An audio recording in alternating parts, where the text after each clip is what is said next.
दिव्या को देखने लड़के वाले आए हैं, लेकिन उनकी बातों से लग रहा है कि वो लंबी लंबी फेंक रहे हैं। हमारे यहाँ 5 कार हैं, 7 बाइक्स हैं, फिर भी हम बस से आए हैं। वो क्या है ना कि हमें दिखावे का बिल्कुल शौक नहीं है।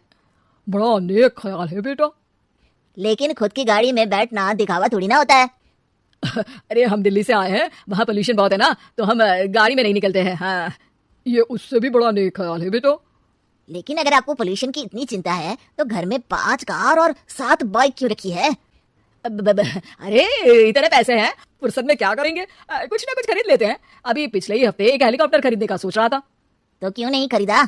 अरे उसके पंखे हवा ज्यादा देते हैं, हमारी माँ को ठंड बहुत लगती है ना, अब बुजुर्गों का ध्यान रखना पड़ता है ना। अरे वाह वाह, ये तो बहुत बड़ा ऊंचा और नेक ख्याल है। हम कैसे मान ले कि ये लोग झूठ नहीं बोल रहे हैं? अरे हमारा परिवार झूठ नहीं बोलता। दिल्ली शहर में किसी से भी पूछ लीजिएगा, हमारे बेटे का बड़े लोगों में उठना बैठना है। हाँ। अरे छोटो चुप रह, इतने बड़े लोग हैं, झूठ क्यों बोलेंगे? हमारी फैक्ट्री है, और ऐसी फैक्ट्री कि यहाँ ग्राहक आया, इधर सामान बनाया जल्दी जल्दी, और हम हर काम ना जल्दी करते हैं। हाँ वही तो, तब जल्दी जल्दी अपनी बेटी का हाथ हमारे बेटे के हाथ में दे दीजिए। दिव्या के पिताजी दिव्या के भाई छोटू की एक भी बात न मानते हुए दिव्या की शादी दिल्ली के इस फेंकू परिवार में करवा देते हैं। जब दिव्या ससुराल पहुंचती है तब आपकी कार्स और बाइक्स कहाँ है? मुझे बाहर जाना था किसी काम से। कार और बाइक्स? कौन सी कार और बाइक्स? अरे जब आप मुझे देखने आए थे तो कहा था ना कि आपके यहाँ 5 कार्स हैं और 7 बाइक्स हैं। हाँ हाँ उस दिन थी, आज नहीं है। है? आज कहाँ गई? अरे जिनकी थी वो ले गए। मतलब वो आपकी नहीं थी? आपने तो कहा था हमारे घर पर है। हाँ घर पर थी, बाबूजी का एक पार्ट टाइम काम है कार और बाइक धोने का। उस दिन घर पे 5 कार और 7 बाइक्स थी तो बोल दिया था। अरे झूठ थोड़ी ना बोला है, जैसा था वैसा बोल दिया।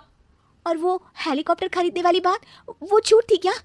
अरे बिल्कुल नहीं, शहर में एक नई कंपनी आई है पंखे की, जिसके पंखे बड़े हैं। कंपनी का नाम हेलीकॉप्टर रखा है। जब लेने गए तो हवा बहुत तेज फेंक रहा था, तो माँ ने बोला ठंडी लगेगी बेटा। वैसे भी दिल्ली में ठंड ज्यादा होती है ना। झूठ कहाँ बोला मैंने, जैसा था वैसा बोल दिया। हे भगवान!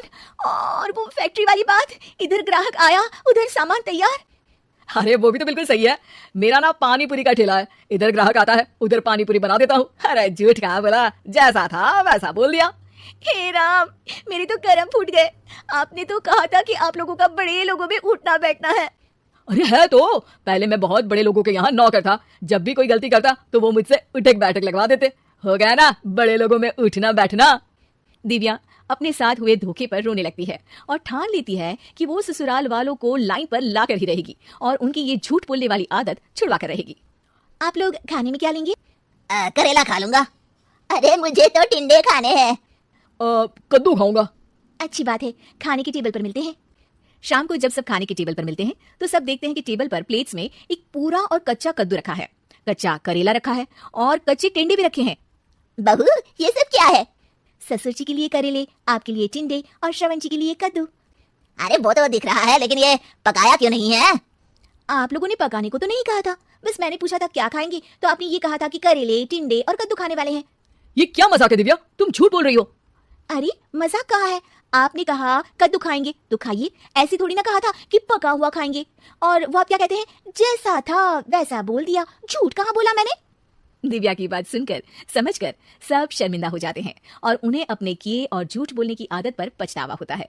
दिव्या समझदारी दिखाते हुए उन्हें सच के रास्ते पर चलने और किसी से मजाक में भी झूठ ना बोलने की सीख देती है और उनके काम में मदद करके उनके काम को और बड़ा बनाने में मदद करने लग जाती है।